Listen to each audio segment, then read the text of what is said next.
سلامت را نمیخواهم پاسخ گوی.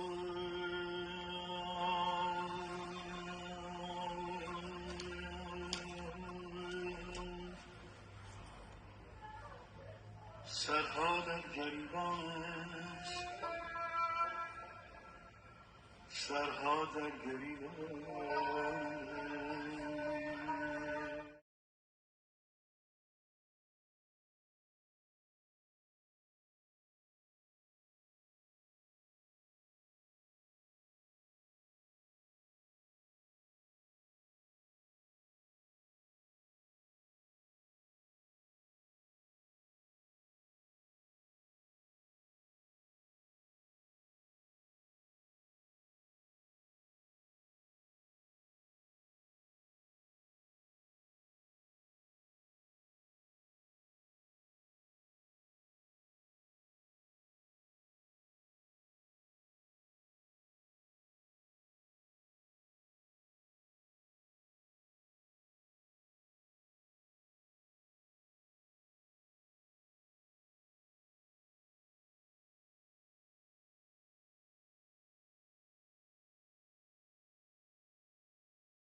Pharma Naturals Premium Nussmix für nur 2,59 €.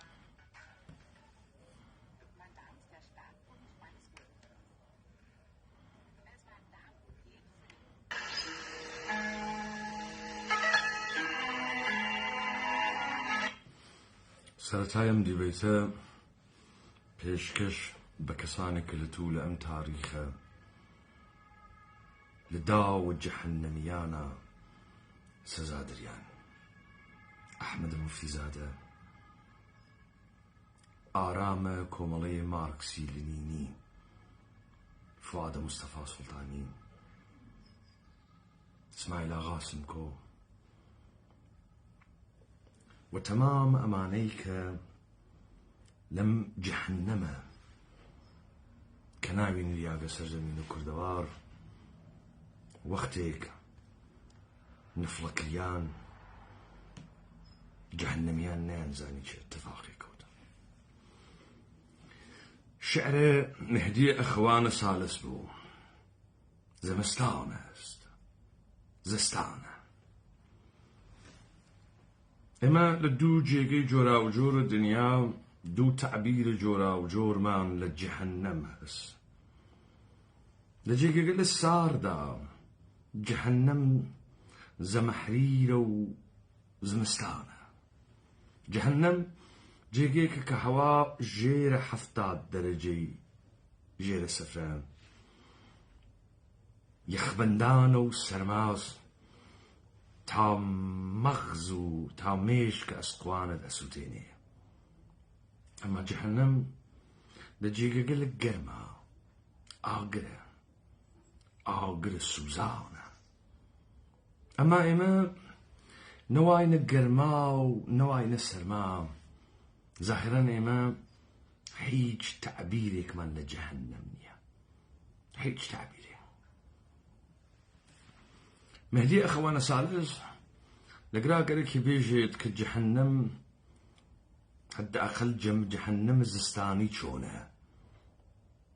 ناتوانێ لە ئۆهدەی بەرنایە، بەڵام ئاوا دەست پێکا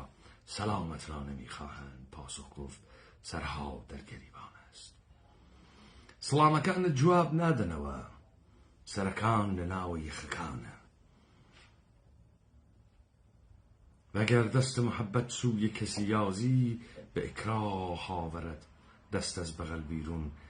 کە سەرما و سەخت سوزان است. ئەگەر دەستی محەبەتیش درێژ بکەی بۆ تۆقەکردن لەگەڵ کەسێکە بە ئیکراهەوە دەستی دەردێنێت لەبەرەوەی سەرما یەکجار سوزان است ئەسووتێنێ. نەفەس کەزگارمگاه سینەمی ئاوێت بروون ئەبری شەوەت تاریک چو دیداری ستت پیش چشمانت. نەفەسکینە است پس چه داری چشم ز چشم دوستان دووریان نزدیک. هەناسە کە لە قوڵاوئی و گەرماوئی دەروونەوە دەردێت ئەبێ بەتەم و ئەوەستێت لە پێش چاوانت وە بەر بە دیدارت ئەگری.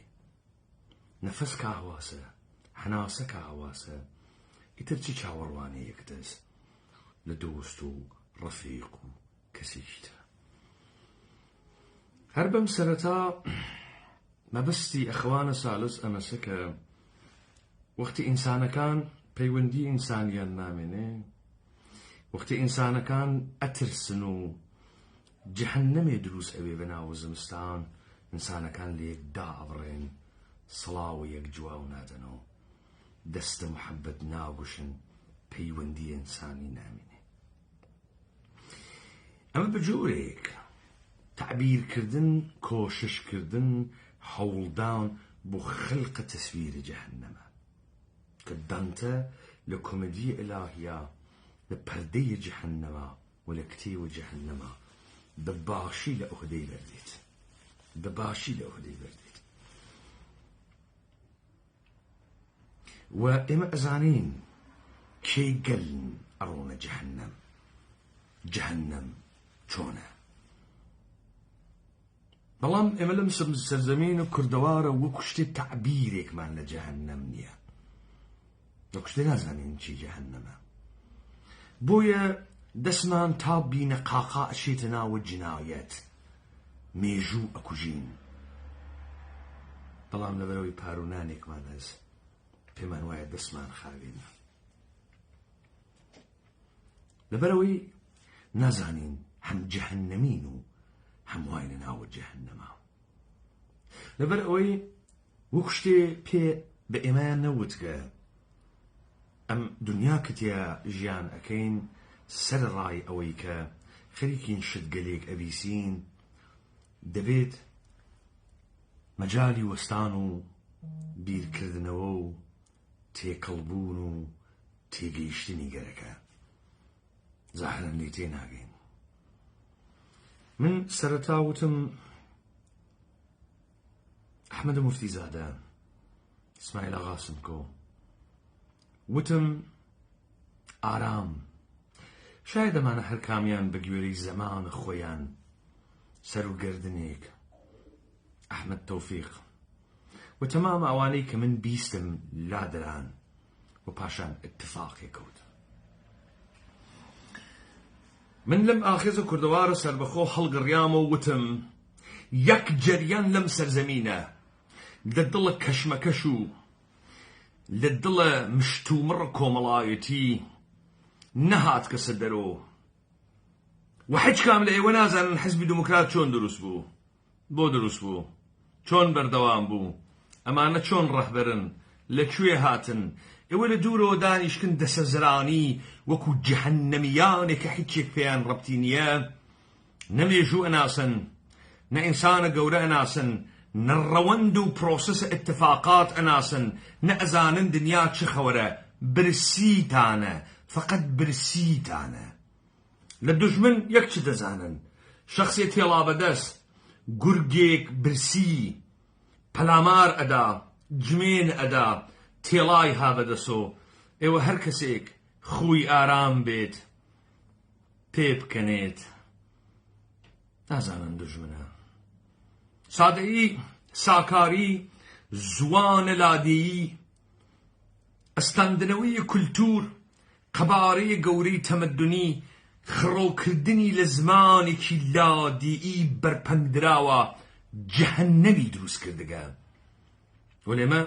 تەوانە لادانە پەردەکانە جەهەنمە نییە. زۆر بە ئاسانی بەسەر خوێنی دۆست و کەس و مێژوو دایک و باوک و ئەم چەمکانە ئەخلیسکین نان ئەخۆین. زۆر بە ئاسانی شتی بەناو وجدان و عەزاب و وجدانەمان تەعتیلە لەبەر ئەوەی زەواهر ئەبینین و کارمان بە هیچێک نییە. ئایا ئێمە ئەزانین جەهەنەم کوێس؟ ئایا ئێمە تێئەگەین جەهەنەم کوێس؟ ئایا ئێمە بجگەلەوەی زۆر ڕووکەشانە لە ڕێگەی موتونە قورعانەوە یەک تعبیرێکمان لە ئاگرە جەهەنەم هەست؟ ئایا ئەزانین جەهەنەم یەخبەندانیشە، سەهۆڵبەندانیشە، ئەوەی وا ئەتکزێنێ ئەتقەرچێنێ هەڵت ئەخاتۆ؟ ئایا ئەزانین واسە؟ سزای جەهەنەمیان چ شکلیە؟ پەردەیە ئەوەڵ بلا تەکلیفان، پەردەیە دووەم هەوەسبازان، پەردەیە سێوەم سکپەرستان شەهوەت پەرستان، و پەردەیە ئاخرە دانتە خیانەتکاران قەعر جەهەنەم فی سەقەرە چاکاونە وەیل. خیانەتکاران کێن؟ ئێمە چ تعبیرێکەش نەفین لە جەهەنەم؟ جەهەنەمیان کێن؟ ئەوانن وا لە بیرەکەن، ئەوانن وا جەهەنەم دوو ڕووباری واتیا و لە نێوانە ئەم دوو ڕووبارە هەرچیەک ئەبینن لەو ڕووبارە کە ئەخۆن ئاوە فەرامۆشیە و فەرامۆشیەکەن. ئەمانە سزاکانە جەهەنەمن یا وەکو سزاکانە خوداکانە یۆنان سیزیفوس پاڵ بە بەردێکەوە ئەنێت هەتایە بەتاڵ ئەیباتە سەر کێوێک و پاڵی پێوە ئەنێ بەرەو خوارەوە، یا سزای پرمەوس کە جەرگی هەڵۆیەک ئەیخوات و هەتایە تکرار ئەبێتەوە وەردێتەوە. سزاشی ئەوەسە ئاگری بە ئینساندا. جەهەنەم کوێس؟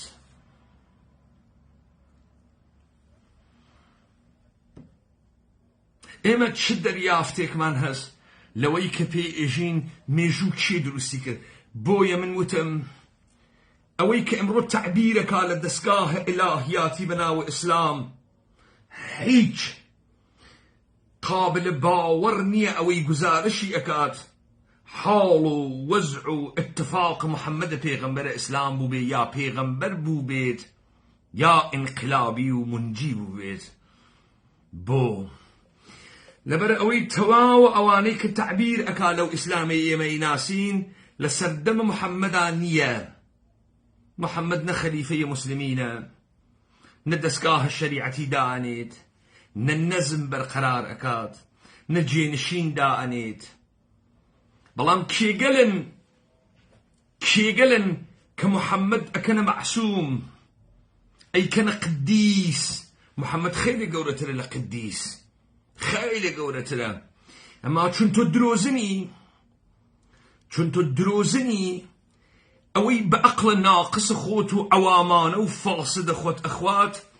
لە پێناوە ئەوەی کە محەممەد بێکارکەی تەئسیری لەبین بووەی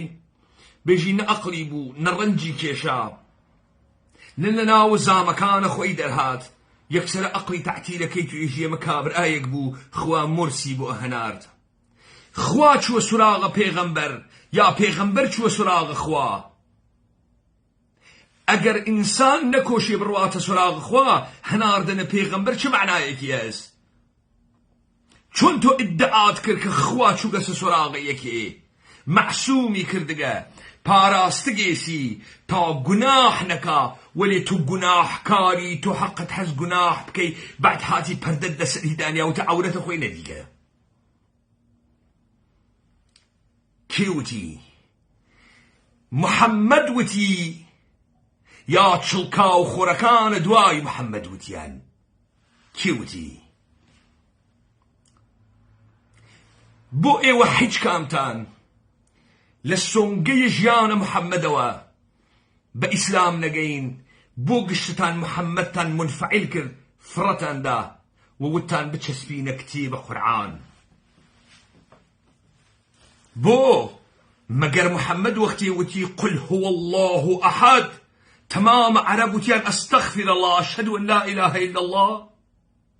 مەگەر محەممەد وەختی وتی الحمد لله رب العالمين ئەم دەنگە گشتی لەرزاند گشتی تەسلیم کرد یا ئەمە محەممەد بوو ئەمە شەخسیەتە محەممەد بوو ئەمە سیاسەت مەداری بوو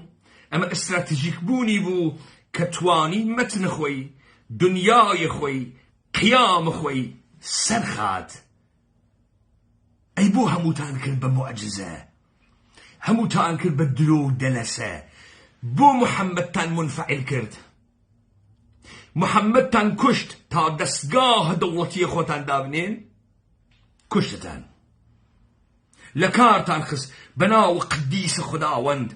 بەناو دارندەی وەحی تاریخ پڕ لەم اتفاقاتانە تاریخ پڕ انحرافە لە دوای انحراف یەکێ ئەکوژی ئەیکەیتە قدیس مەتنەکەی فاسد ئەکەی ئەی خەسنی و بۆ مەبەستە خۆت بەکاری تێری مەگەر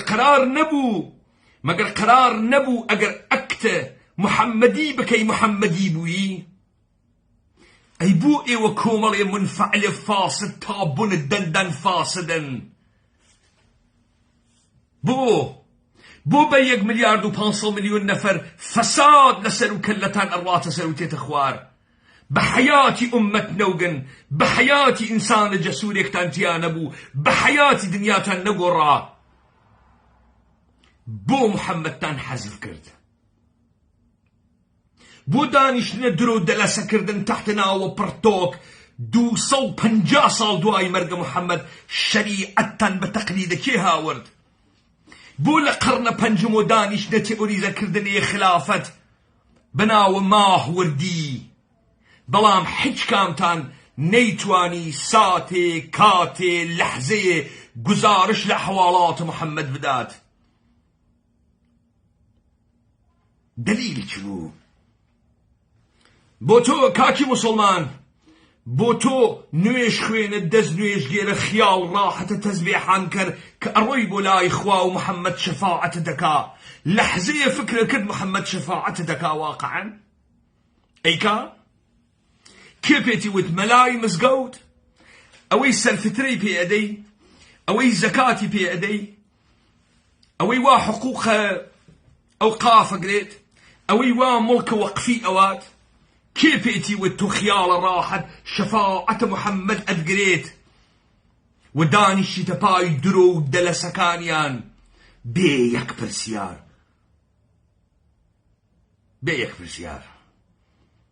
وبيتوابو ريش دابني روبكي تكعبا روجي بنجار كوملين نرمش بكي توا وتسهيب بوجي تو عوامي تبلي أقلنا يكيشيد خواليت قبولك بكري خوات بوی دسکیت آسمان گیشی گناه کارم خوایا بخاطری جمیع مسلمانان حچی شیلیتی ناگی جهنم كويس جهنم هر أونيتو محمد ناناسي جهنم هر أونيتو خط فردا قبا وش ملايك تام ملا أو لطيف دم بو تكان باوتو نهزاري محمد كيس تا أو باس الرابطي بين محمد وجنكاني بكابوتو أي بو باس اللحظات تنهاي محمد ناكا بو باس اللحظات القمارو يا محمد ناكا محمد شون سركوت خوال أشكر ملايكي هنار هر خوال قرآن وتي محمد وتو نبوي من بوم بو خوال شاو شاركي تكا أكار ركبرايتي چخورا وتو نبوي محمد ومن بوم وتو نبوي زيخ كرد چاويان من كردم نكا أويك محمد بسر چاوي حقيقتنا بس ياغسو نا نكا أويك أو لريقي حقيقتانية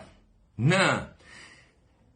بو معناه كتو كامد دسقاهد بو خود دروس كرد كامد ترهات الدادم يكتريو بناو علم كلامو شريعتو فقاهتو امان تبت شيدانيا بو داتنيا بو لحظة برسيارة نكرت وبرسيارة نكرت كمحمد ببارم تقريا محمد حق كريا خدا لسيئة شال خريا بو كي لبر اويك ان شاء الله ايوقشتتان استتيرن خوان نعمت حس هدف محمد او خوان نعمت تان بويت هدف محمد او ايوقشتتان نان بخوان واقعا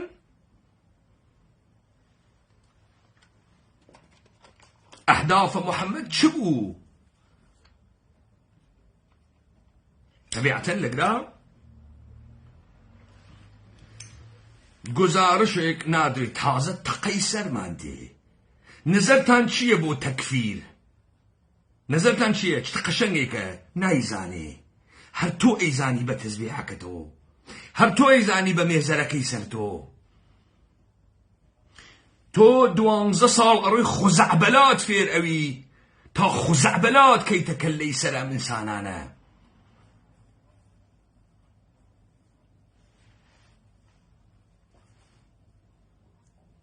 بنياتنا إنسان قوريك ظلام وقت تو تحديد جهان كونت كرد وخوت إنسان قوريك بوي أوي لجيل تحديد توس بيكارداناني شيت أو أزانت أمي عوام الناس الجهنمية حالينا بيت أو أصلا تعبيرك لجهنمية ظلام أوي خليك وبر بيلقي أم أكويت بيكارداناني شيت يكشت لقلا موجودة داستان أحمد مفتي زادة موتان ود أحمد مفتي زادة كسيك بو كليو دواشناس ناميان جعل كساني بناو شاقردان كاك أحمد مفتي زادة ظاهرا روتي دسبيئكات لدهي شهلو سال 57 بهوي نامي خميني أحمد مفتي زادة سرنج خلق سن راه كيشي جا بهوي قيامي خوي واحد شي بلان جمهوري إسلامي أحمد مفتي زادة أقري جمهوري إسلامي أحمد مفتي زادة أشكنجة دا جمهوری ئیسلامی ئەحمەدی موفتیزادە لە سەرمەرگەوە ئازادەکە. ئێستا ئەحمەد موفتیزادە ئەمرێ 2 نەفەر لە خزمەکانی 2 فاسد خۆیزاگی 2 فاسد ئێستا بە پوڵە دەستگاهە ئێرانی شروع ئەکەن بە فێرقەسازی. خب هەیکەلە ئەحمەدە موفتیزادە بە عنوانە کەسێک جورئەت ئەکا منجی بێت، جورئەت ئەکا ئەم فەزا بشکێنێت بە هەر جۆرێک. ئەم هەیکەلە دەبێ لە بین چێ؟ تەبدیل بوێ بە فێرقە، فێرقەیەک نان ئەدا لە یەکێک لە فەرەخانە تحت کۆنتڕۆڵە دەوڵەتە ئێران. تو چۆن ئەزانی ئەمە چتە قەشەنگێکە؟ وەختێ سەعدی قوڕەیشی و فواد پوڵیان هەست، شەبەکە دروستەکەن، پوڵیان هەست. کەسیش نایژن پوڵتە لەکوێ هاورد، لەبەرەوەی خرخاڵە ژنێکی مەکتەب قورئانیان فرۆشتگە، لەبەرەوەی ملیۆنی تمەنە فڵانە کەسیان هاوردەگە. و کەس نایژێ ئەم باشتە گەورە، ئەم پوڵە گەورە بۆ دەست ئەدەن و وەگوو ئەوێتۆ تەڵا، بۆ کەس ژیانی پێ ناکرێ وان ژیانیان پێکرێ. داستان چییە؟ ئەحمەد موفتیزادە ئیشی بوێتۆ عەکس بەسەر دیوار. ئەحمەد موفتیزادە ئیشی بخەسێت، ئەی خەسێنن. ئیستا مشتی هەرچی و پەرچی، مشتی خوێڕی، مشتی حەقیر و کوڕە حەقیر گەورە ئەکەیمانە. چۆن گەورە ئەون؟ بە تەقدیسکردن ئەحمەد موفتیزادە بە هەبوونە پوڵ، ئیمکانات و شەبەکەیەکە بۆیان دروستی ئەەکەن. خەڵک ئەفامێ؟ نە، خەڵک نافامێ.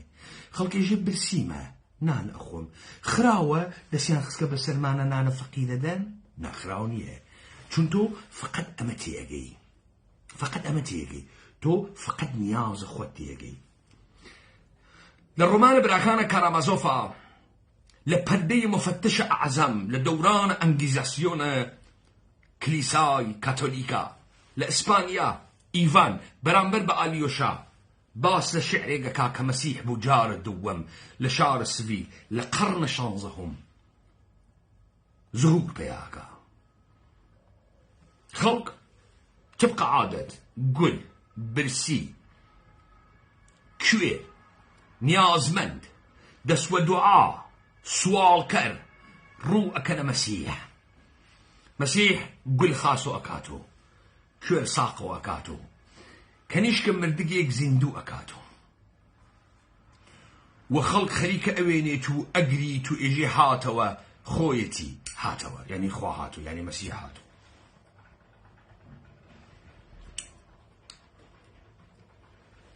وەختی مفتشە ئەعزەم کاردیناڵە کاتۆلیک ئەوەی وا سەعاتێ لەموبەر 4 نەفەری سووتاندوو لەگەڵ سەربازەکانی و بادیگاردەکانی تێت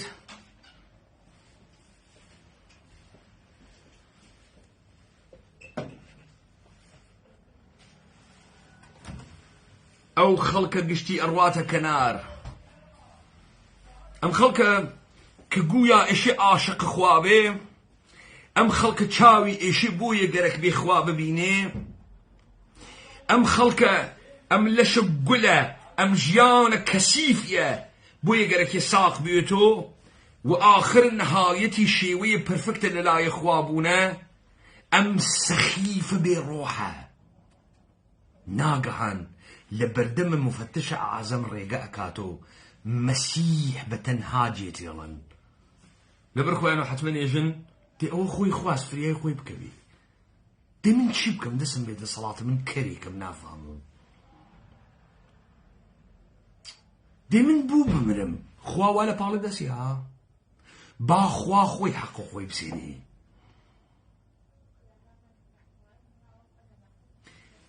وەختە خۆی کە مەسیح ئەدەنە سەرە سەلیب لە جۆرجۆتا، خەڵکەکەیەژی ئەگەر خوای بێرە خوارۆ بێرە خوارۆ.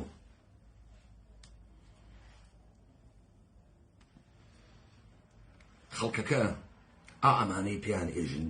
جەهەنەمیان و کوردەوە قەومی کریاک نافامێ. مفتشە ئەعزەم مەسیح ئەگرێ، مەسیح ئەواتە زیندان، ئەیکاتە زیندان. دەرگاکە کاتۆ ڕواتە ناو پێژێ خۆتی أري أخوتي حجميجة وباسو خلقي أنا بوكا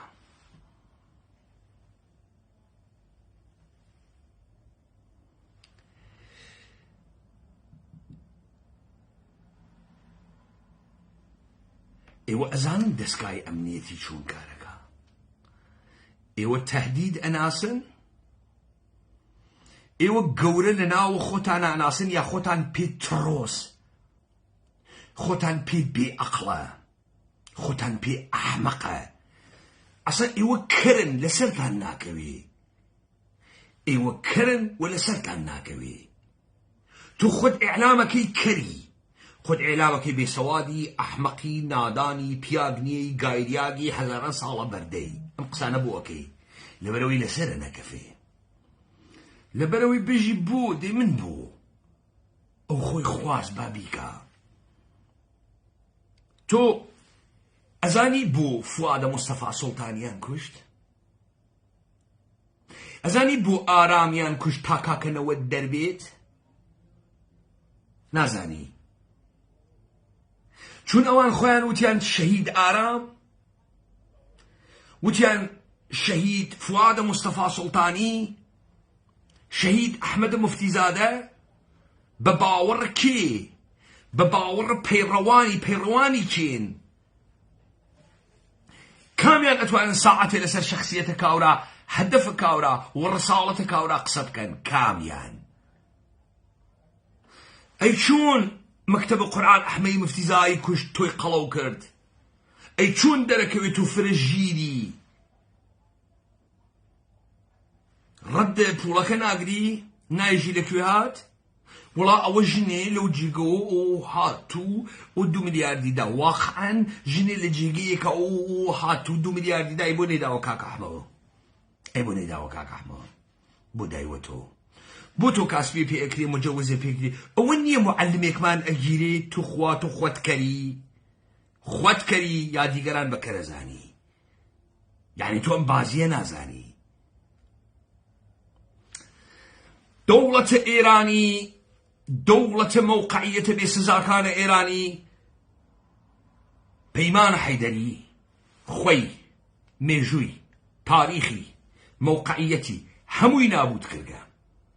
دسو دسالوكي NGO فعال مدني كردباز حزبي كردباز هرب اقليم كردستان توا تا بككة توا تا كومولا توا تا ديمقراط توا تا او باكا حيزا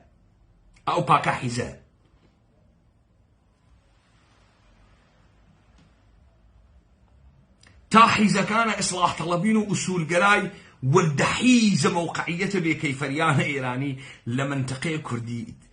كردي قومي إتنيكيا حنا لدولة إيراني بريقة نقبة هامتنك متنك أصلحية دسمنا ووتم أما محمد دي وتقول يا أيها كافر مشاوت أستغفر الله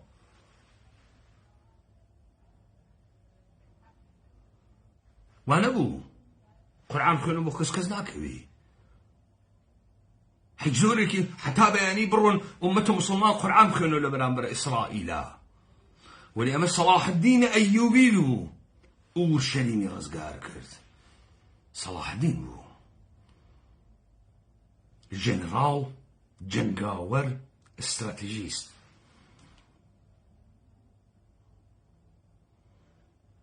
خب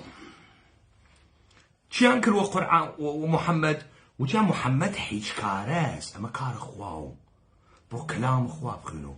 نقول لك بزين محمد شكاروغا محمد لقل حفصي وارفتاري كر لقل عيشي وارفتاري كر جانم بفداي بيه روجي هلا صاري بو فلانه جيكا حج كسي گزارش دروسي لشخصية محمد المصطفى ناكا اوين ميلي بوغن مسايسي وقيقة سدسة من دواي هزار وشواصل صوب من أزانم راسناكا أزانم درو أكا أتشيقيني إجي مقدسة شي مقدسة جيقا كي خوي أويك مشروعيتي بأوداغا وأو خليك لي إخوان جا دولة جاكش إيراني تو فكركي من تأقرأ دسم كرقا سقني أويش بيكار داني شي تو فكركي تۆ کە جەهەنەمیت نافامی من خۆم نافامم تۆ ئەقڵت ئەم چەرخە ئەگرێ تۆ ئەقڵت پوڵ ئەگرێ چوار نەفەر ئەحمەق ئەگرێ خۆی یەکتری بگرن کڵاشینکۆفی حیز بگرنە دەسەوە سوعالیش ناکەی وەچێ دەردێگە خوا سوعالیش ناکەی کوێگەرێکیە پێکێ تۆ فکرەکەی هەر ئەمانە مەوجودون یە ئەتفاقە گەورەیە کەوتگە تۆ هیچ وەخت لە خۆت پرسی تۆ چ دەخڵ و تەسەڕوفێکرد لە دروستکردنە حیزب دموکرات بوو لە حەپە ئۆجالان بوو ئێ بۆ هەڵەخەی تۆ بە دیاریوە تۆ بە دیارە چیوە هەڵەخەی تۆ بە دیارە نەمایش پول یه عده انسان موجود یه اردوگاه حلقه تو فرزرنگی تو انسان منفعلی که جهنمید توان تشخیص نیه تو سر لنا سر ناخوینی تو چه اتفاقی کفی من حل روج اولو امزانی لحظه وستان من وتوابون من كيا وقتی سوارە من لە دەوڵەتە ئێرانیەوەم وەختی دەسوودە سەڵۆکەکانیان لە بین ئەوەم دەوڵەتە ئێرانی هەم جیهانێکی تریگەرەکە کە ئەوەسە من ڕێگەی هۆنینەوەکەی وتکە هەم ئیشە تەزویرێ لە من دروستکە بۆ کوردە قەومێتنیکی لەبیرتان تێت وتم حەقیرترین بێدایک و باوکترین خوێڕیترین نوع بەشەریان لە جامعەی ئێمە پیا کرد کردیان بە سلووکە حیزبێک کە تۆ نازانی چۆن دروست کردیا و ئەحیانەن ئەگەر فواد ئەکوژی ئەم خوێڕیانە لەکوێ دێن ئەحیانەن بۆیە خانەوادەی فواد مشتی ئەحمەق کەوت کەسە شوێنی هەر نازانێت دنیا چ خەوەرە لەبەر چی لەبەرەوەی خۆی خوێڕیە خۆشی نازانێ براکەی چیوگە نازانێت چی کردگە چارە هیچ کەسیش ناکە پەنگ ئەخواتۆ بە دیارە شەهید فوادا وەختی گیانی دەربێ ئەحترامی پێ ئەنێن حەزی پێ ئەکا بەڵام تفیش ناکەنە کەف دەسی چه اتفاقی کەفت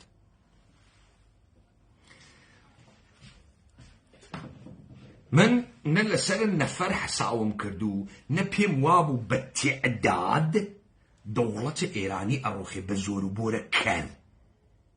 بە زۆروبەرە کەرێک کە نازانێت دنیا چ خەوەرە یعنی کەسێک کە کەروێ ئەحیانەن توانێت ئەسڵحیش وەکار بووە کەسێک کە ترسیاگوێ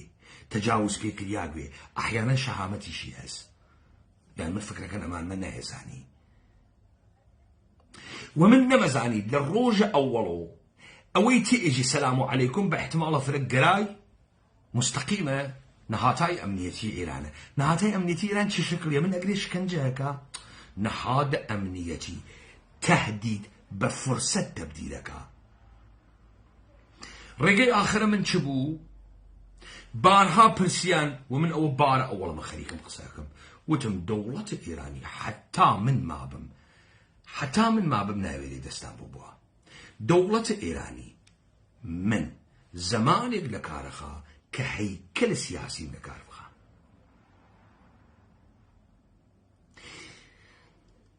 لە کارخستنی چۆنە کارێکی نییە تۆ ئیدێگە هەنیدیتە دەوروبەری ئەکەونە فڵتەفڵت بارهای بار لە دیبەیتەکانە قسەم کردە من ئێژم یاران لەبەر ئەوەی هەرکە دەنگە مەبیسێ لە ناو ماشینەکەیە ئەڕواتە ڕێوە ئەحساسکە یارە منە ئەحساسکە هاودڵە لەگەڵ منە کابرا من پێم ئەوت یار بە من ئەیوت دانای دانایان یعنی خۆی داناس من دانای ئەوەم خۆی داناس من دانای ئەوەم نیشێزانی من کێم من قسەمە کرد هەیەجانێکی نەبوو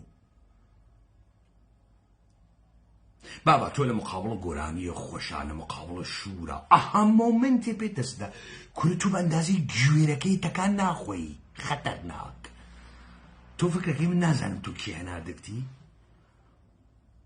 و تۆ فکرەکەی من نەمەزانی دەوڵەتە ئێرانی چیەکە دەوڵەتە ئێرانی هەمان کارە تکراری ئەکا وا تۆ نایزانی کارە تکراری چییە ئەم کارە خۆی خەوەری نییە ئەمە کۆمەڵی مەنافعی هەسوو خۆی نازانێت چییە کات و ڕەنجەکانی ئەکێشێت و ئەگەینە جێگەیە ئەگەینە کوێ ئەگەینە جێگەیەک ئیدەیەکمان بۆ دروست کردە بە ناو سەرەکانی ڕفیقەکانم کرد فوادە ڕۆحانی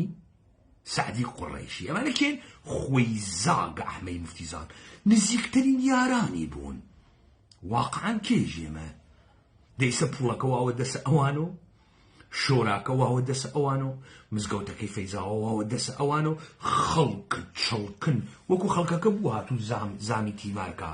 کەس وە شوێنە خوا نەهاتکە کاورا چڵکنە کاورا گەڕوگە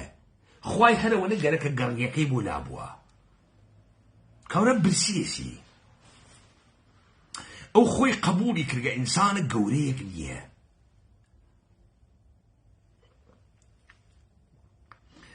بۆیە من وتم ڕوئیایە گەورەتان بوێ ئینسانە گەورەتان بوێ پەنجقەرانی یعنی من نەمەزانی ئەمانە ئەهەنێرێ برادران و یاران و ئەکەونە پرتەپردە دەورەقنی یەکتری وە گشتیان گەرای دەستگاهای ئەمنیەتین نەمەزانی خاص مەزانی وە خاص مەزانی موحڵەتە من کەی تەواوێ موحڵەتە من ئەو وەختە تەواوە من دایکە ئەمانمە گشتی کەرپیەوە وەست گشتم لە کارە خست پەرت دێ سەریانە کردە ئەولاوە چی بکەنیسە دەرکەوت حیزب دموکرات حیزوو دەرکەوت کۆمەڵە حیزوو دەرکەوت هاوکارە دەوڵەتی ئێرانی دەرکەوت ئەمریکا هاوکارە دەوڵەتی ئێرانیە دەرکەوت دەوڵەتی ئێرانی بوحران ساختاری هەست دەرکەوت دەوڵەتی ئێرانی دەوڵەت نییە دەرکەوت ئێران ناسیۆنالیزمی نییە دەرکەوت بوحران و قەیرانە گەوری داخلیان هەست گوتان خوارد تەواو ترامپ وەکو کەنیشکە حیز لە دوور و وێسیاگە چی بوو ڕۆژە ئەوڵ وا لە بیرتانە سپا چەک دابنێ ئێران ئەڕوخێنین گشتان وەکو ئەندەر هەڵتانە خستۆ ئیستا لە بیرتان نەماگەیسە جەنگە ئێلیتیە لە کەی بەمەگەین ئێوە کەی بەمەگەین حیزە کوردبازیەکانتان دی کلاشینکۆفمان هەسوو شەڕەکەین و کوردستانە عێراق تکرار ئەوێتۆ ئەمە نانەوت ئەمریکا ئێران ئەڕوخێنێ تەزادی هەست تەکە شێعە تەکە جمهوری ئیسلامی سە چی گەماڵ باوک نایڕوخێنێ ئەی تۆ بۆ نەچوویتە ناو گەشتی هەڵشکیاگە دەوڵەتە ئێرانی چیرۆکە جەدیدی گەرەکە چیرۆکە جەدیدی دەوڵەتی ئێرانی هابلای منەوە ئەوە سەوا هەم بریتانیایش حەزی پێکە هەم ئەمریکا منتەقەی ڕیملەند پوشش ئەدا لە کەنارەکان مەدیتەرانەتا ئۆقیانوسە هەند واقعی حەقیقی دەوڵەتە ئێرانی هیچ ڕەوایەت و چیرۆکێکی بۆ مەرحەلەی بەعدینیا کڵاپسی کردگە بازیەکە نازەن چ پێ بکەن ڕێگەی ئەمە هەمان مەتنەکە منداویاگە مشتێ جێکە جندەی ئەمنیەتی بەناو کوردبازە حیزب بووگەن تەکە نەهاتهای ئەمنیەتی من دەمێکە خۆم پەرکێشیانەکە من ناو ئەم بازێ تەکە خوێڕیەکانە ئەقلیمە کوردستان تەکە هەر ئەو شەش حیزبە گایریاگە گەشتیان بەیەکۆ قرارە چه اتفاقی بکەوێ ئەوە ئیسە پەرتەو بۆڵە وردە ئیشی بکەوێتە ناویان ناوە ئەم حیزبانە وردە پەرتەو بۆڵەی تر ئەکەوێ وەڵا ئەم حیزبانە مشتی جاکەشیشیان تیا بوو کە فرە کوردباز خاسێکون ئیتر چی مشتی حیزە ئیتلاعاتیشیان هەناردگە سەلای من بنەوەی ڕەنە ئەخێز بنەوەی ڕەنە ئەخێز ئەمانە مشتی دایقەحبن وا حکم مەرگە منیان ئیمزا کرد بۆ دەوڵەتە ئێران گەوا باوک نەتزانی چۆن نەتزانی کوڕەخە چۆن نەتزانی تۆ ئەزانی ئەگەر ئەحمەی موفتیزانە وایە سعدی قوڕیشی گویشی نەیە خوارد ئەزانی ئەگەر ئەحمەی موفتیزا دەسەڵاتە ئێرانی تهدید نەکردای بە عنوان ئەوەی کە کوردی جورئەتی کردگە محەممەد المەهدی بێ سەوادیشی هەست سەوادە ئیسلامیشی هەست ئەللامیشە ئەمە خەتەرناکە ئیشی بڕۆی مشتی لوسکەڵەی حیزە پوڵپەرەسە درۆزن بێری بەناو سعدی قوڕیشی و فواد ڕۆحانی وڵا کاکە ئەحمەوتی سەرکەنە سەردەنی یەکتری و قم بەهەس و نەقەی یەکتری و شەوڕە کوردی بکەنە پاتان و بنیش بخەنە ناو دەمتان و نان ئەدەین و خەڵکی ئەمانە چی بوون؟ ئەمانە مشتی حەقیرە ئەحمەقە فاسد تا بوونە دەندان خۆ مشتی جا کاورا کەوتە پرتەپرت لەبەرە خۆیوە ئەوە گەرەکی خوێنە مباحکە هەر وەختێ دیتان ژنتان لەبەرە خۆیەوە کەوتە پرتە پرت ئەو گەرەکی خیانەتتان پێ بکە و حاڵ بخەستنی و بەرخۆدەخراوەکەم لەگەڵ ئاکەیت و بۆ ئاکەیت و ئەو گەرەکی خیانەتکە گەوا باوک گەرەکیە بە خۆی ورە بدا تا خیانەتکە گەرەکیە بە خۆی ورە بدا تا بتفرۆشی گەرەکیە بە خۆی ئەوەنە تکراری کاتۆ ئەوەنە تکراری کاتۆ ئەم ئامی بە ئەم فاسدە بۆ خۆی خاترە سازی بکە خۆی باوەڕ بکەوە درۆکەی خۆی ئینسانە حەقیر ئینسانە بێخانەوادە ئینسانە حەدە خۆنەزان ئینسانە دەهاتی دوای مدەتێ فووەکەیتە ژێرە قولی وە کەلە ئەکەوێ یەک عمر تەحقیر بووک یەک عمر گایریاک وەکو شێ وەکو تەمامە سەرانەم حیزبانە مشتێ بێ دایک و باوک وەکو عەبە ئۆجەلە تاریخ زندگی بخوێنەوە وەکو مچەی هجری وەکو قازی حەمە وەکو خاندانە بارزانی تۆ تماشای قیافەی خاندانە بارزانی بکە ئەگەر ئەمانە ژەنێتیکە بەرتەرێک وایەنە زەکاوەتیان تیا دەرەکەوت علم ژەنێتیک ئێژێ تەمام ڕەفتارهای ئیجتماعی بە میراس ئەگا تۆ ناتوانێ هیچ کەسێ تەربیەتە ئیجتماعیکەی کاورا ژیر بێت ئەم ژنە ژیریە لەگەڵ یاتێت تۆ سێریان کە سێر قیافەی مەسعود بارزانی و قسەکردنی کە سێرە مابەخیەکە پەت پەت پەت پەت پەت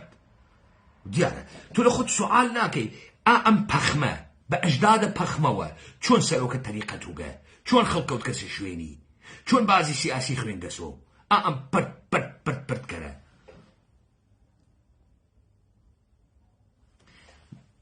مشتی ئەتلاعاتی خوێڕی هەنەریاگە چه اتفاقی بکەوێ ئائیستە ئێمە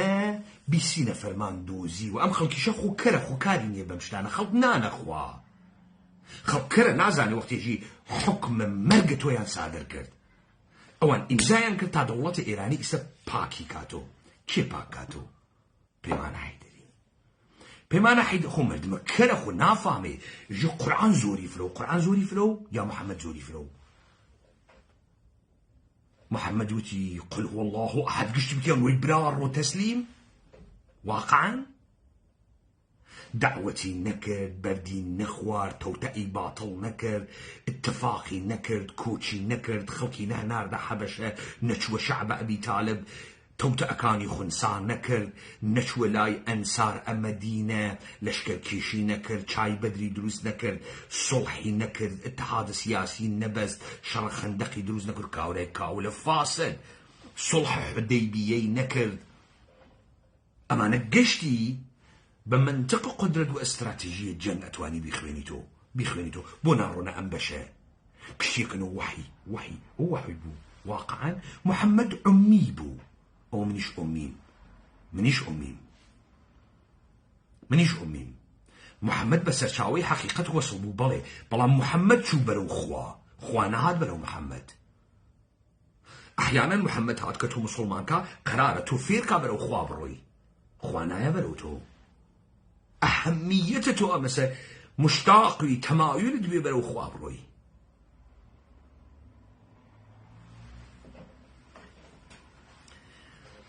خب موقعیت بێکەیفەریانە ئێرانی مەشتێ تخمە کاوڵی بە ئەربابە ئەمریکایان و بە ئەربابە یەهودیان و بە ئەربابە ئینگلیسیان و خاس قەشەنگ جەهانەتر قەشەنگێک هات ئەوان تەکە خودە جنس هاڕوبەڕوو بووگەن تۆ فکرەکەی من ئەحمەقم و کتۆ فکرەکەم زۆر یعنی ئەم فەندەکە یعنی چوار دانە تسن و چوار کەڵاشینکۆڤ دێ ئەگەر چواردانە تسن و چوار کەڵاشینکۆڤ زۆری هەست حکوومەتە هەرێمە کوردستان بۆ بە 200,000 نەفەر نیرو حەجی ڕۆژت داریتی ئەوڕن وەکو قەحبە قوزەی دێ ئەی ئەگەر ئێوە وە کڵاشینکۆڤ فرە ڕەشیدن چۆن 150,000 نەفەرتان لە دەمەشق وەکو بەفری کەریخان توانەوە یعنی تۆ فکرەکەی منەمانە نازانم نەمەزانی و ئێوە جاکەشکە لەم بازی نەهێدا و نەمەتوانی خۆم حیفزکەم تا بتوانم هەم مەتنم هەم قودرەتم هەم جیهانە کوردی بحیفزکەم تۆ فکرەکەی من وەمەزانی ئەم مردمە ئەزانن ئەم مردمان هەر نازانن جەهەنەم چییە ئەمانە جەهەنەمین خۆشیان نازانن تا تۆ تەحقیر شدە دانیشی دەبەرە خۆتۆ پرتەپرت بکەی حکمە مەرگە من بەی بێژی وەڵا نازانم بخوا من و خۆشم تێدەی واقعا تۆ نازانی تۆ نەتزانی تۆ ئینسان حەقیرێکی بۆ فوت کرد کەسە ژێرە قولە خوات ئێستا بەر لە پەیمانە حەیدەری بەر ئەسەر تەسادف بیکوژن بعد قد مشتي أحمق ناقهان يمشت بولتي لكرد بازي والله ودل صوزا كانوا كردو لنا وحزب ودل صوزا كانوا كرد لنا وبكاكو فراغو أمان شكيانو سرلنو ألترناتيفي كي تدروز بو وردوغا دروز بو أو بوليان هسو واي چقشنگو كسيش خونا برسين بولا لكلوات نا بولا كم چه هجري داگيزي نا مسعود بارزاني داگيزي نا کردباز داگیسی امان گشتیان خارمانن گشتیان مشتی بچک دهاتی گایریاک گشتیان قارمانن دیسی چه اتفاقی که دسی دم قوپان کنه پیو دوان چیشان هسو داعش اکنو پیمان حیدریش به عکس و دیاگ زقی دیوار بخو پی خاصی کشو لمحفلی شدانش نجد اویشن نو خو مانین اویشن نو چت قشنگه هەریش بۆ خۆیان تکراریەکەن وەکو بەڵاو سەرە فوات هاوردیان ئاحیانە خۆ بیست چه اتفاقێکە کەفێ دانی گایریاگە بەچکە دەهاتی تحقیر شده لەخۆیەوە احساسەکە من فرە لیاقەتم وگە خەڵکم جەم کردگەسە دەورە خۆم جدی چۆنە خەڵکەکە ناچێتە سەرچاوەکەی خوێڵی وەلێ تو دووشارە تەوەهم بووگی تۆ فرەژینی تێنە دەور و بەرەقمە تۆ یا بەرنامەکەتان یەکی گردیستە تۆ پێت وا نەبوو من ئەمەزانم پێت وا نەبوو لەحزە بە لەحزەکە هاتنە بەرۆ من ئەمزانی دانە بەدانەتان ئیمکانی هەستگرای دەوڵەتی ئێرانون تۆ فکرەکەی من ماجرای تەیمور بەختیار ئەناسم تەڕکەن تۆ ناناسم 20,000 دەفە سوالم لێ دەکەم و سوالە نییە تەقیقا تۆ ئەتزانی من کێم تۆ ئەگەر بتزانیە من کێم شەهامەتە بوو گووی وا بخۆی نەت ئەزانی خەریکم ڕەکەبە لێدەم و بیرە بێرم و دیبێتەکانی چ گوارە وا لەبی تا من ئەمزانی ئینسان تەنیایەکەم من ئەمزانی کەی وەختە حەزبم دێت ئەمزانی دیبێتەکەی ماۆ وا لەبی تا ئاسەر گوزەشتە ماۆم لێدا باسە ژنە ماۆمە کرد وا لەبی تا نێ لەبی تا هیچ وەختی دانە خێرم پێتانە نەنیا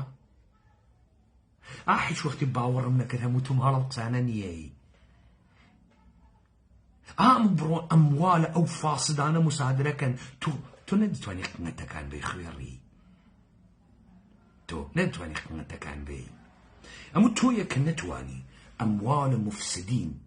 مسادرەکەی بنەفع ئاخێز تو ماڵ ئەم قسانەنی بچۆ پێی کارت تۆ کناراوێکە پێ ئیدارە ناکرێ پێتم نایوت بابزانی خۆت و دەوڵەتە ئێرانی گایریاگن من ئیستا دیت وەکو وەسێدنامەکەی جولیۆ سێزار ئەم ماشە لاقەکانە منەم خەڵکە نافامێ من نایڵم تۆ بەڕاحەتی بڕۆیتە ئەودی و ئەتەفاقێک کە بۆ فوادە مستەفا سوڵتانی خستان بۆ ئەحمەی موفتیزا خستان بۆ ئەوانەی ئەحیانەن لە محابات دوو سێدانە کوڕە جوان بوون جۆ قازی حەمەی حیستان بۆی هاورد خستانە سەری ئەم ئەتفاقە لەگرا بکەفێ نایڵە بکەفێ من باوکە ساحێوە دەوڵەتە ئێران دەرتیرم باوکە ئێوە دەرتیرم و بۆ ئەوەڵین بار لە تاریخا سابتی ئەەکەم ڕۆڵەیە کورد مەوجود بوو کە سافەتی دەرهاورد من بۆ ئەوەڵین بار گشتتان جەڕاحیەکەم قەومە فاسد قەومە حەقیر قەومە پەنجقەرانی چۆن دڵتان هات گەوە باوکی لە و30 ملیۆن دلار مەعامەڵە بکەن بێشەرەف تۆ خەریکی تاریخ مەعامەڵاکە ئێزانی من کێم تۆ ئەزانی من کێم من جهانێ لە شکۆم بۆ مردمێکی بێشکۆ کریاگ من ئەگەر محەممەد بمردایە عەرەب حەد باسی نەبوو تو جاکەش 100 ملیار دلار 1 تریلیۆن دلارت بە چی مەعامەڵە کرد بە 20 ملیۆن دلار و تو دەی چی بکەین و خۆ ئێمە حەقیرین و ئێمە مشتێککەرین و دەیتر کەرین و خۆ پێیمان حەیدەری هەر ئەمرێت و بابی گەینە چەقۆ وادوێت وا ئەیژی وە خۆت بیکەیتە 10 ملیۆن دلار بخێتە گیرفان تو تڕەتەڕی بۆ بکەیت و ئەوی تو سەرۆک و کەس ناپرسێت و لەکوێ ئاتی و ئەکسێک لەگەڵ منات دانیت و دوو گفتوگۆ دانیت و دوو فایل دەنگی ڕوو ئەکەیت و کۆرە من ئەو وەختیشە تا ئیستێشە بازی دەدەم کاورەی کرد کاورای کرد تو فکرەکەی من دەوڵەتی ئێرانی ئەخوێنمەوە ئامریکا ئەخوێنمەوە پشتە پەردە ئەخوێنمەوە بازی بۆ دائەنێم تو بازی نادە مەرتیکەی ئەحمەق کورە من حەچیتەکەی توا قسم کردە چاوم پێت کەوتکە هەڵساگم دانیشتگم دەسم نەقم تاوگە خەوەرە نەوگە من ئاگادار بووم من ئەم نواڕێ وجودە سەخیفت ئەمزانی ئیمزا کونەندەی حکم مەرگمی ئەوە ئیستە دەستان بە فەرمانە قەتڵ من ئالو دەست کارە ئێوە نییە ئیتر لەمە بەد کارە دەوڵەتی ئێرانە من تەک دەوڵەتێکە ئیستە ڕوبەڕووم ئەم قسانە ئەەکەم تا یەک ئەم کوردەوە قەومی کریاگە بفەهمێ جەهەنەم چه شکلیە بفەهمێ بێعەقلی چتە خراوێکە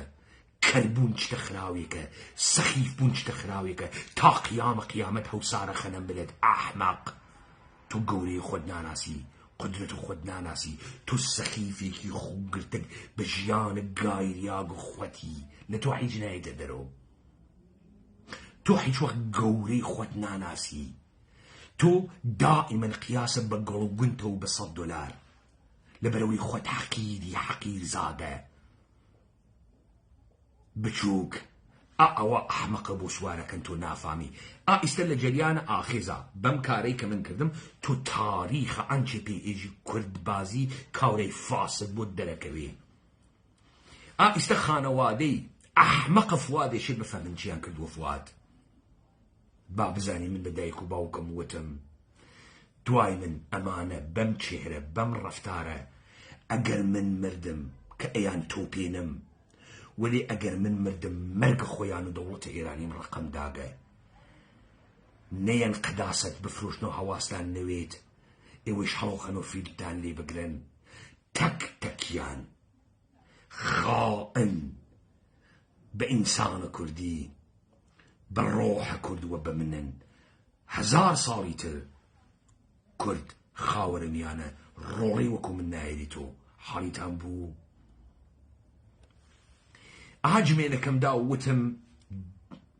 هاجمێنەکەمدا بەحسە ئاڵەتە تەناسولیم کرد حواڵم کردووە دایکە گشتیان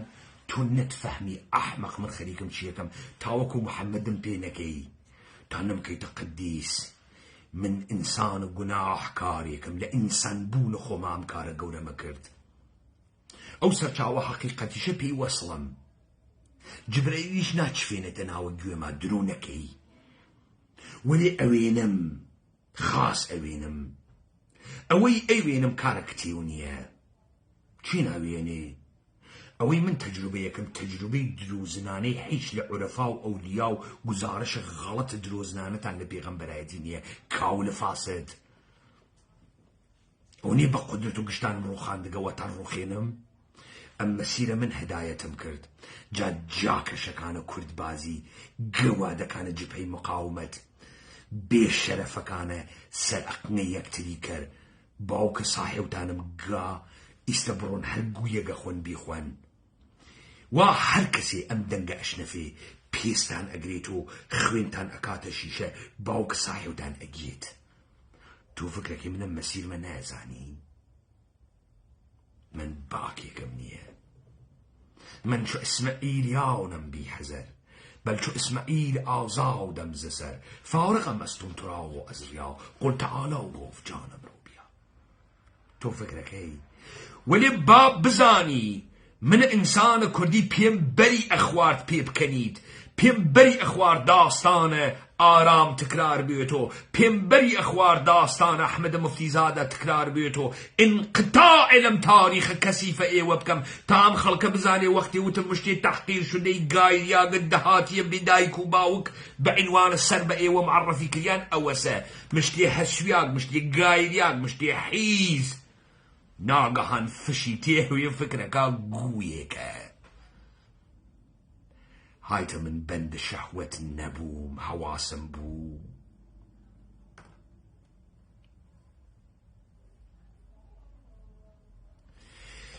تک تک اوانتانا وا تلفونتان کرد فکر نەکەی نەمەزانی دەنگ زەبتەکەی ها تێڵام تێت بڕیکە حتا بنەدەمت ئەخوەت و ئەدەوڵەت و ئەپڕۆژەهای دەستگاهای ئەمنیەتە خێڕی تو چۆن فەرقی بەیتەکانە من تەکە مکالمەیتەکە خۆتان نەکرد چۆن نەتکرد چۆن نەتزانی من ئێشی وا حرەکەتکەم تا تۆ ئەو کارەی من مەبەستمە بیکەی ئێستا تۆ دڕیاگی گایریاگی تۆ فکرەکەی جەریانە پاک جەریانە کۆمەڵەی حیز ئیبراهیمە عەلیزادەی گایریاک فکرەکەی من نەمەزانی دەسم نەوەردوو بۆ قنگە تەک تەکتان دەرسە ئەوڵە سیاسی دوژمنت دائیمەن لە پاڵی دەستاوێت دائیمەن دەی جاسووسەکانە ئیسرائیل جاکەشەکانە دەوڵەتە ئێران چیترەکەن ئیسە چیترەکەن تەواو عەکسەکە ناتوانن بەنە دیوار خیاڵتان ڕاحەتوێ هەر کەسێ ئەم دەنگێ بیستوێ چیوە کاتەقوتان ئیتر چیەکەن دەوڵەتە حیزە ئێرانی ئەمێنێت و خاهیم دیت ئەی کوژێن من باکێکم نەوگە باکیشم نییە ئەها وەکو وەسێدنامەکەی ژولیۆ سزار شەلاقم لێتاندا دەبڕۆ بیخۆیسە بڕۆ هەڵی خەرەوە منەزانم مردمە ئەحمەقە نافامی ها وەلێ ئەدەیەکم فەحماند کە بفەحمن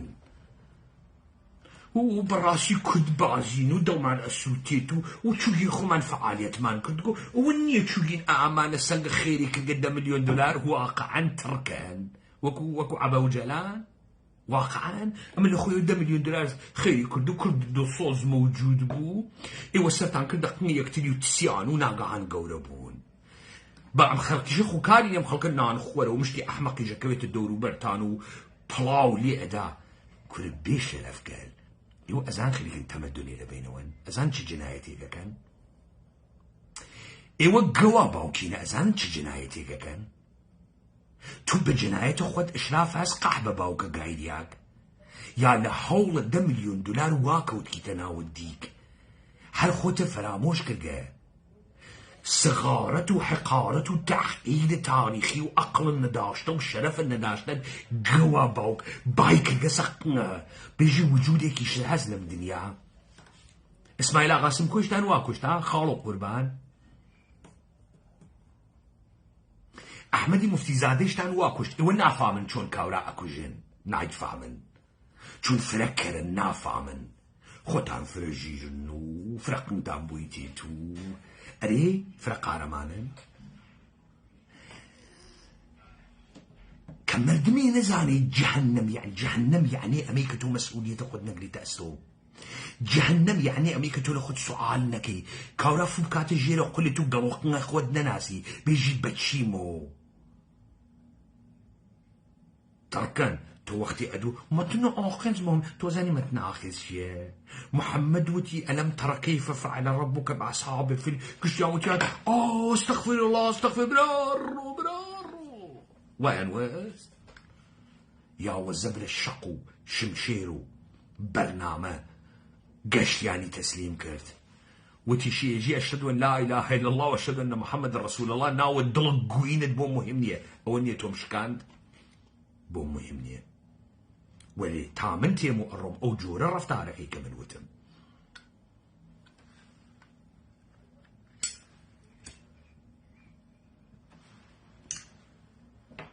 هەروە کە دیتان دەستگاهە ئەمنیەتی واسە دەستگاهە ئەمنیەتی ئەوێسێ سەبرەکە تا لە دەقیقەی 90 تەمامە ئەنچێ دروست کردگە بیخوا حەکیکە و هیدایەتیکە ئێستا زانیتان نەو شیوانە قنگە لەکوێ هاتە دەرو جەرگ لەکوێ هاتە دەرو ئێستا زانیتان قازی حەمە لەکوێ هاتە دەرو ئەم گشتە خوێڕیانە ئەحمەد تۆفیق چی پیاد ڕاستی قاسم لەکوێ هاتە دەرو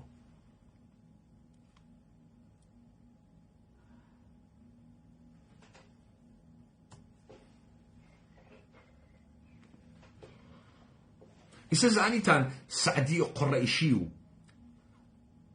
فؤاد ڕۆحانی لەکوێ هاتە دەرۆ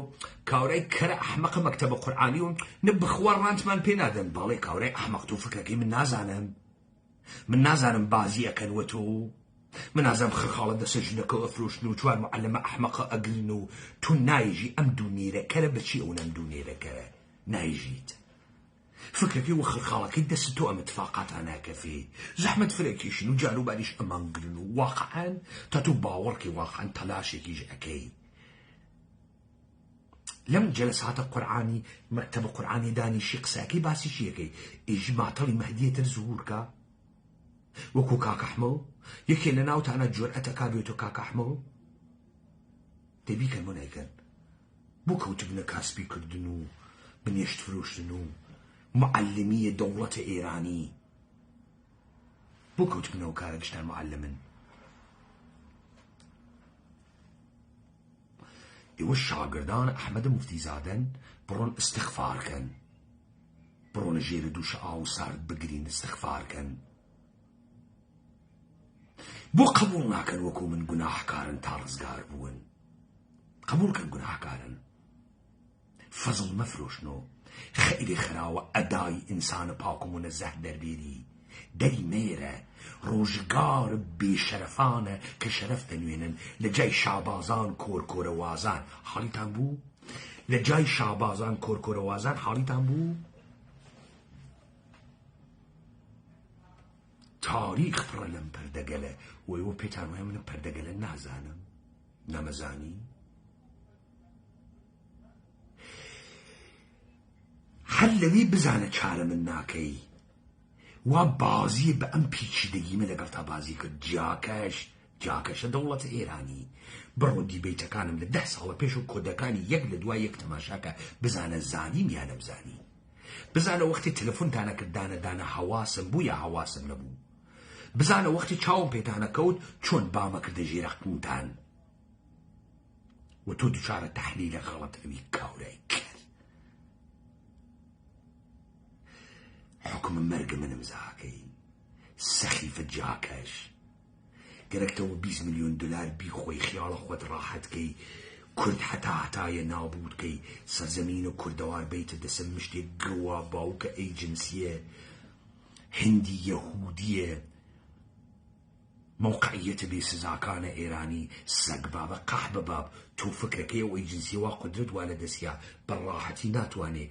ئەم شتەی من دروستم کردگە بیگرێتە دەسەوە توی جاکەش بە دەریش خوار دانێ بزنێ دێهاتی وگی وا ئێستا ملیۆنی دۆلاریان پێداگەوە نییە ئەوە کنارا و ڕازین سەخیفە پەتڵە خوەر پێ باس جیهانی کوردیمان بۆ بکە جیهانە کوردی منزورم تۆ بووی تۆی سەخیف تۆی جیهانە کوردی جاکەش ومشتي كرد باستانه وادعات أنا كل أمريكا وإسرائيل بابتها أننا أوينا أوديو كل إيوال روت عن هزبرون الريوات تا استداني شي بجوالو أحزابو فراغيان كردو سنن يكوبونو دلسوزا كانو كردو شورج جيركا ولا أردوغان كردو قنية كتري يسال دوري اكتيات جمو بوغنسو براسيو عديك شاد كنا يان آخيزو لجيرناو آخيزو بولكيش حسين يزدان پنا داگیسیو جریان حسين يزدان پنا گویدوا پی جاکش بوکانی گویدوا پی خاص گوی بکره روژا کبو لحولیرا دو نفرم هنارد بود قرارو چکو اصلاحا بدن تو فکری من بو چکو اصلاحا هنارد بو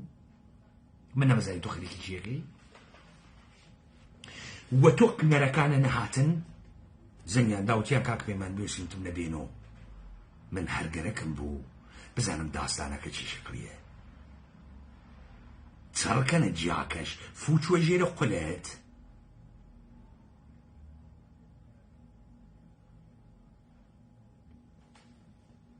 مشتي بچك دهاتي وقمو كريات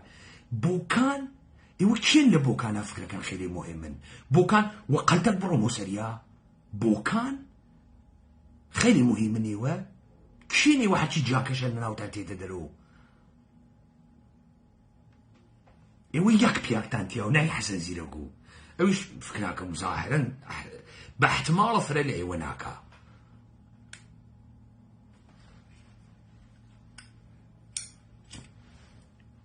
ايوه النوي كاوراي دومن والد ديار بكر هاتو دوم قرج ومنطقي فيض الله بقيسان دێبوو کلیسەند ئەرێ گشتتان لەوەی ئەو قەرەچنە کە خەڵکە دیاربەکر و لە دیاربەکر هاتوو بۆیە وانە تۆخمە قەرەچن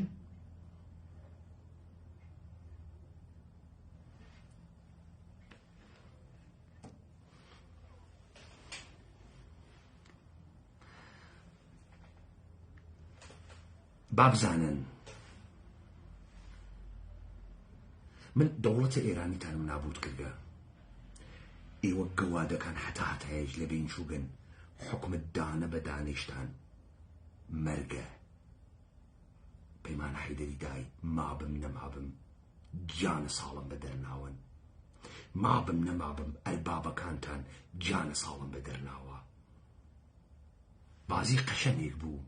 منیش بازی گەربووم من ئەمزانی لە کوێشێ بەی لە شابی خەی خۆم زانیم ئیستە دانە دانە دانە دانە چێن تەلەفۆنەکان باسەکەن ئیستە کە خۆم گشتانم بازیدا ئیستە واچوون حکومە مەرگە منتان ئیمزا کرد بێشەرەف گەلە فاسد ئیشی ئێوە سابتتان کردایە مقەدەمەیە شەرەفخانە بدلیسین جاکەش بدەر و بێعەقڵ و فاسد و تخمە جن و بوچتە بچووک جنایەتە گەورە ئەکەن قەشەنگ شکڵە شەرەفنامن گەشتتان ئەرێ پیای گەورە تێتانە نایەتە دەرەوە سەوادتان نییە خەت و خۆشتان نییە سیاست نازانن مشتی جاکەشە گەڵ کێروە دەسن ئەی چەقێ نوقنی یەکتریا ئەمە شەرەفخانە بدلیسی دژێتیا ڕێک بووگن و شکڵە ئەوە گشتتان مەرزنشینی و تحقیر تاریخی و سەقارەت ڕۆح و ترس زاوری و جاکەشی وایە پێتان کردگە پوڵە جاسووسی نەوەی هیچێکتان پێ ناخورێت تەمامە تەمەدن و کورد ئەفرۆشن و 100 ملیۆن دلار گەشتتان فرۆشتان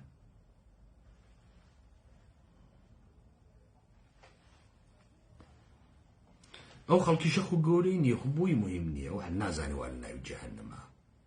هەر نازانی لە هەر کوێیەک سفرەیەک دابخەن و بڕۆن نانێ بخوا پارویەکی دێخوا نازانێ چی دێخۆمیاکە نازانێ گرەوتان لەسەر ئەمە کردو من لە تەمام ئەم دیبەیتانە مشەخەسم کرد کە من کێم و سابتم کرد تەجروبەی حەقیقیە تۆ لە خۆت نەتپرسی بۆ من لەم ئەواخرە سراحەتەن ناوە عەورەت تێرم لە خۆت نەتپرسی بابا ئێوە بۆ ئەو نەکردن بۆ تەوانە تەحلیلتان نییە بۆ ئەو نەفاسدن بەچکە جاکەشینە بە ئێوەی دەوڵەتە ئێرانیشۆ دانیشن کەورا تەحلیلکەن کەورا قسە ئەلەکی ناکاتها تەمامە دیبەیتەکان بەڕەسیکەن پڕ لە گەراهایە کە من دامنیاگە کە ئەزانم چی یەکەم خوێڕی پێ دوا بوو لەگەڵ چاییە خۆم تۆ خەیرێ حاڵیتە بزانە من چ پیایەکم 10 ساڵ ئازانم تۆ چکاری سێرە ناو چاوانە دەکەم ئەزانم متەرەسیدی کەی مۆرەکەی پێوە بنی چاڕکەن هەر ئیدارەتم کرد خۆت و ئەربابتم ئیدارەتم کرد فەکرکرد فرە مهمی تەلەفۆنە بۆوەکەم عادی قسە تەکاکەم دانیشم کەرەکەرە گوێ دەم 2 ساعت نەبزانی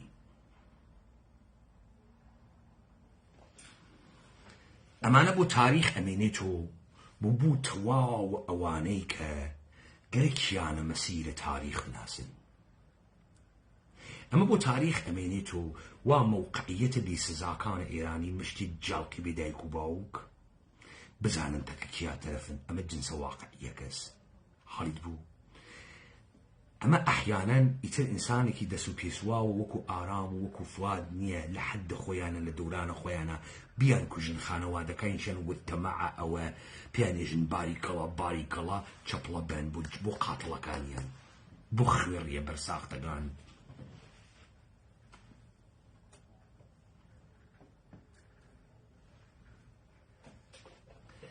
ئەمە دەرسێک بوو تا بزانن ئەو مردمە کە سەیریەکەن من ئەزانم ئەمانە جەهەنەمین، چون هیچ تعبیرێکیان لە جەهەنەم نییە، هیچ دەرکێکیان لە جەهەنەم نییە، وانە سەد حەمانگا حەوائجیان هەست، فقط کالا ئەناسن، هیچێک نازانن، نە قدرت ئەناسن، نە دەوڵەتداری ئەناسن، نە کارکردە ئوستورە ئەناسن، نە کارکردە داستان ئەناسن، نە چیرۆکە هاوبەش ئەناسن، نە ڕەوایەت ئەناسن، نە حەزارەت و تەمەدن، مشتی گەوە باوکن وایان بێتکە کاورەی تەڕکەنە دەهاتیە حەقیر و ئەزانێتی دوو چەپڵەی بوو لە دوورە و من خەیلی لیاقەتم بووگە و چی تۆ لیاقەتە بووگە دوچار تەوەهم بووگینە بە چی تۆ لیاقەتە بووگە تۆ فکرەکەی وەختی ئاهاتی تەمجیدەکە تەوانە تەمجیدکردن نەبوو کورە گوێرە کە تۆ هەر نەدەزانی چه اتفاقی کەوتگە تۆ هەر نەدەزانی من خەریکم چی یەکەم تۆ هەر نەدەزانی ئەوەی من تێرمی لە جنسە کارە پرمۆتەسا لە جنسە کارە دانشگانیە گایریاگ ئەو تۆ کارانە ناتوانانی لە دانشگا بکەی نی لە حەتانە دانیشن یەک مەقالە بنووسنەکەونە پرتەپرت مەڕۆ سۆراغە چەت جی پی تی کاورێ ئەحمەقت کرد خۆ مەتنە چەت جی پی تی دیارە یابوو دانیشە یەک چاپتەر بنووسە بزان مەتوانی بنووسی بازی بدە بازی بسازە مەرگە خۆت بوێنە سوور بوێنە شامە ئاخر کێیە ئێستا زانی شامە ئاخر چه شکلیە ئێستا زانی بۆ من ئەمانە دەرکەکەم تۆ دەرک ناکە یا بۆ عەلەفی بارها وتم بۆتان بارها نووسام یەهودا خیانەتی کرد وتی یەکێکتان خیانەتم پێیەکەن یەهودا وتی من نییەم وتی تۆ خۆت وتە شەمعون وتی من هیچ وەخت جێب نایڵم وتی تۆ تا بەیانی 3 جار ناسینە من ئینکارەکەی فاسد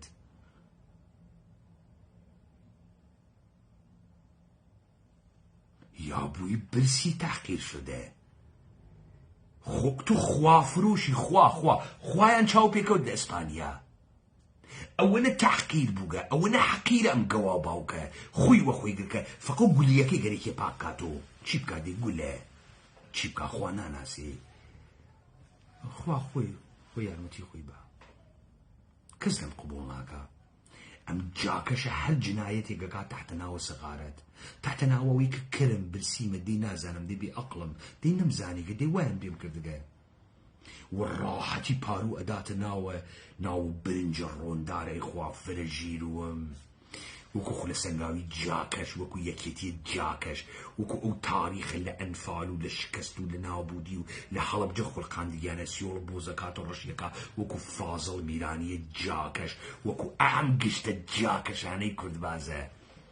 گەوادە کوڕە گەواد بێشەرەفە کوڕە بێشەرەف حیزە کوڕە حیز تۆخمە پەخمەی کوڕە تۆخمە پەخمە ئیسا حاڵەتان بوو تۆخمە پەخمە چۆن لەسەر دەسەڵات دانیشێ وەکو ئەم پەخمە ئیتلاعاتیانی دەوروبەرە من نۆ فکریانەکە من نازانم فووەکەمە ژێرە باڵێژم تۆپیای مهمێکی فووەکە لەکەوێتە زەوی وەزنە قمە خۆی ناکێشێتە تۆ حکمە مەرگە منە سادر کردگە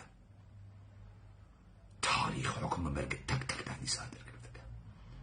نەتفامی کوڕگا دارێ بوڕمە ئەژدادە کەیفکەی لایەوە خۆش